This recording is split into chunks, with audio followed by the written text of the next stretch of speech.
learning about volleyball, not football, not headball, but volleyball. And today we're going to give you some pointers. You saw how to hit the ball, but how the game is played. So we're going to turn right over to the volleyball, and surprisingly, frisbee expert Mr. Mitchell has a mean frisbee throw. We might see it, but turn it over, and we're going to talk a little turkey about the volleyball. All right, so look, we talked about the bump, the set, the serve, and even the spike. I'm glad you're accurate, Mr. Shoemaker. Woo! So, wake me up at lunchtime. So, if you can bump, set, serve, and spike, you're all set to play. Now, all we need to do is just go over the rules and the regs. Okay? So, an official volleyball team is 6 players. 3 in the front, 3 in the back. Okay? And when you serve the ball, you always serve it from the right back position. Okay? So the back person in the right-hand corner is the one who's going to be the server.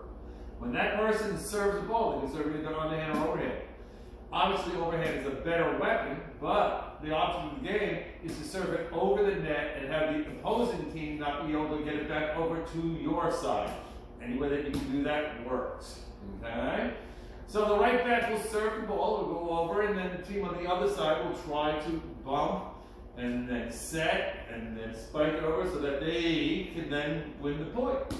Now you can win a point on offense and or on defense. It doesn't matter. So if I serve the ball into the net, the other team not only gets the ball, but they get the point also. Okay? Game's up to 25, gotta win by 2. Alright? And then you just basically, all you do is when you're playing this game, you just continually, every time you serve and make a mistake, the other team gets the ball, and when they make a mistake and you get the ball back again, you rotate. Okay? So right back goes over to the center back, left back goes up to the front left front goes into the middle goes over to the right, and so forth and so on. Okay? So you rotate non-stop through a game. Now here, right now, at Bret Hart, we don't have, sometimes in classes we don't even have enough for 2 games to go on. We don't even have 24 kids in the class. So we might have a game of, 6 on 6, and then on the other court, there might be a game of 4 on 4. Same concept though. Instead of 3 in the front and 3 in the back, you have 2 in the front and 2 in the back. Okay? So when you're playing this game, the whole idea is to move. We talked about that before. Because if you do not move, that ball is going to land and you're never going to get to it. So you've got to be on your toes, in right position, at all times. And that's it. That's basically the game. I can't think of any, what do we got? So we got, let's look and see if there's anything else that I'm missing here. You have to serve from behind the line, like we said. And so if you're going to serve the ball, you're going to take a step when you serve, and you must be 1 step behind the line when you serve. Because otherwise it's a foot fault. Okay, and the other team gets the ball. You may not hit the ball more than 3 times. The 3rd time, it must go over the net. Can you put it over on the first one? Of course. The second one? Of course. The 3rd one? Yes. But there is no 4. Okay? Mr. Mitchell, I have a question. No. And I'm really not clear about this one because they changed the rules a little bit. We said yesterday they changed the rule to you have to serve was how it used to be to get the point. Now you don't have to serve it. The point is the point. But there's a new position that I'm not familiar with too much in volleyball, and it's like a rotating rotator, like a libero or something like that. Do you know much about that? The rotating rotator.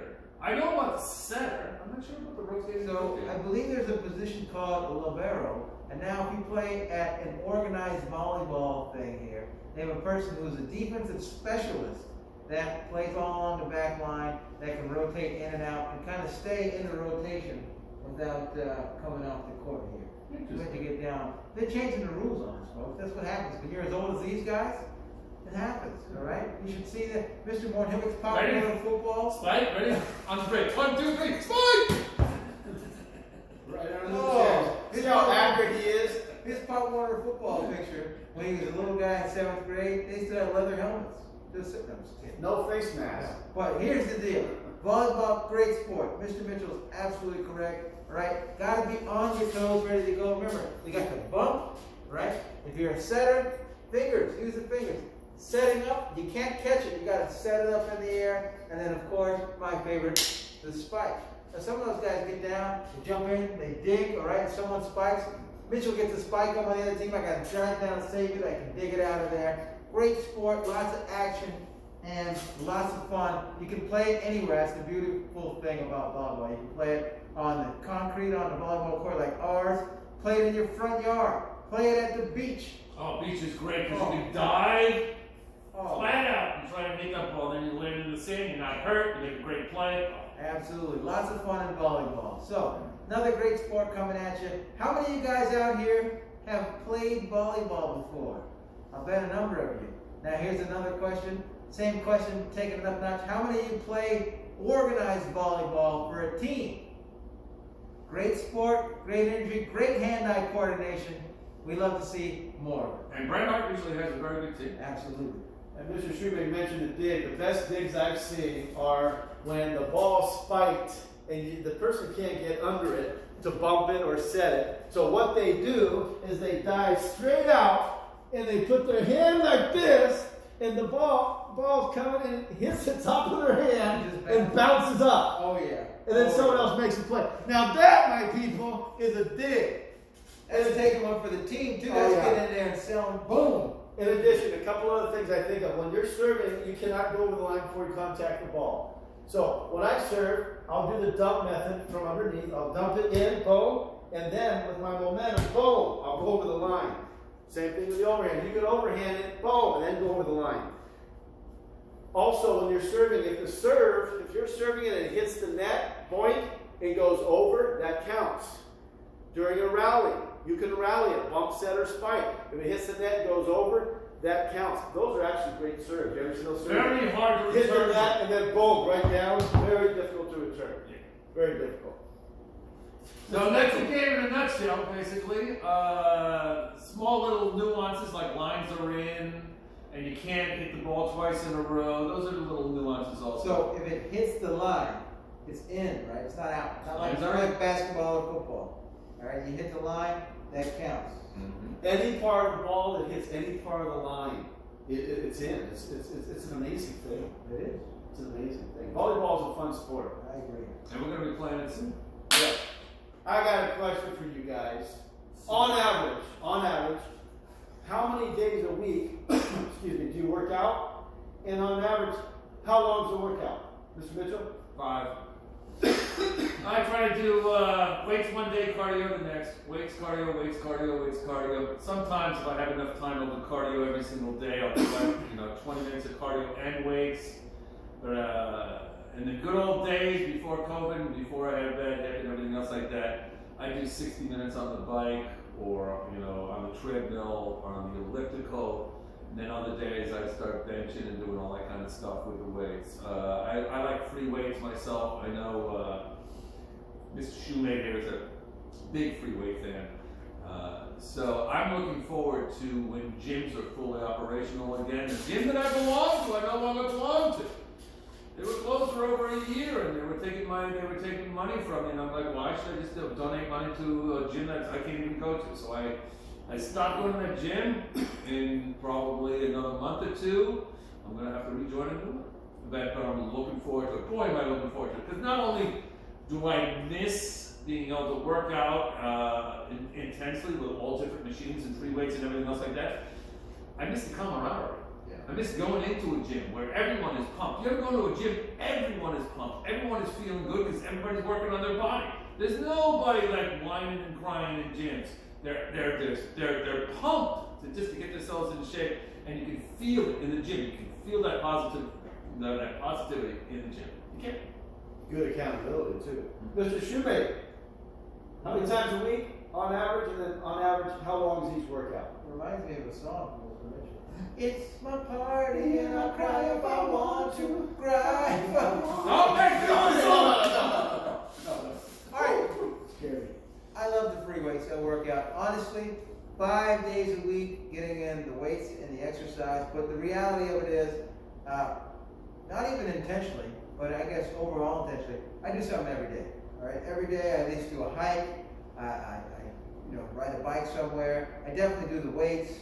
You got to keep moving every day. My phone documents how many steps that I get a day. My minimum step count, my goal is 11,000 steps for the baseline. I usually try to get between 20,000 or so every single day. I just try to keep moving, and it's not necessarily like a thought process. The working out of the weight room absolutely is a detailed plan that I do. But the hiking, the walking, the biking, I just enjoy that stuff. You got to get out of the house and do some of that stuff.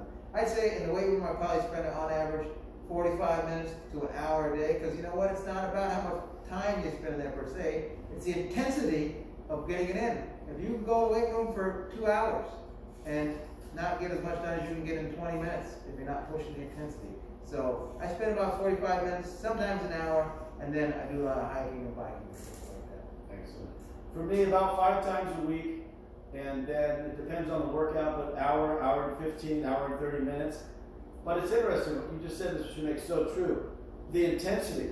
You know, if I have just a window of time, I get my full workout done. Now, I'm just exhausted after.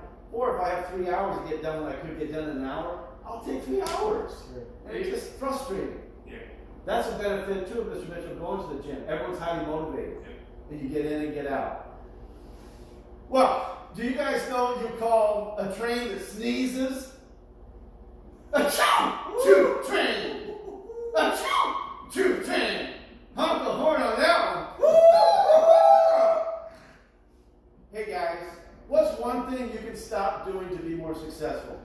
Or one thing you can start doing to be successful? Let me give you one example. Some of you might be struggling with at home. One thing you can stop doing is when your parents or whoever you live with ask you to do something, don't roll your eyes. Don't go, psh. Stop doing that. Just be a whiner, complainer, excuse maker. If you got Draymond Green syndrome, you need to stop. All right? It's a, hey, come on! Nobody likes that, especially not your parents. They gave you life, you live in their home, they feed you food. Be respectful. So what's one thing you can start doing? Let me give you a little bit of advice on that.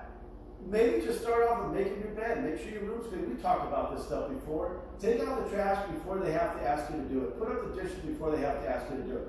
See what that does for the fellowship within your relationship with your parents. It's all about consistent behavior over time. That's how you build trust. No one's perfect. We all make mistakes. Sometimes we do things purposefully wrong. But it's all about consistent behavior over time. It's not about perfection. It's about direction. Make your direction in life be one of consistency.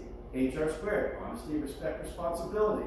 So stop doing those things that you know you should stop doing. Start doing those things you know you should be doing. You know, the only time that you really should emphasize stopping on top of that is when you stop in the name of love. That reminds me of that old song. Stop in the name of love before you break my heart. Take it over. Hold it. Take it over. Stop Where's our sports question? in the name of sports. Where's our geography question? Before you jolly Albert Mitchell. Alright, sports factor. Good. I was testing you guys. You know. Alright, quickly, sports factor question. All right, real quick one. There are, we already know this, there are 4 majors in golf. The second major in golf is being played not this week, but next week.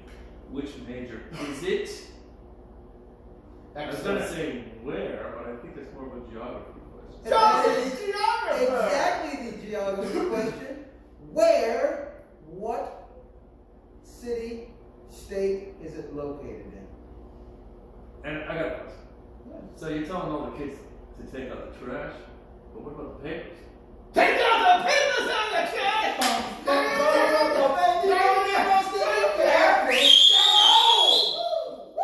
What's going on here? Still building healthy relationships. That was the purpose of Red Hot. HR squared. Honesty, respect, responsibility. Keep on pushing, guys. Always try to be a little bit better today than you were yesterday. Push on 3. What?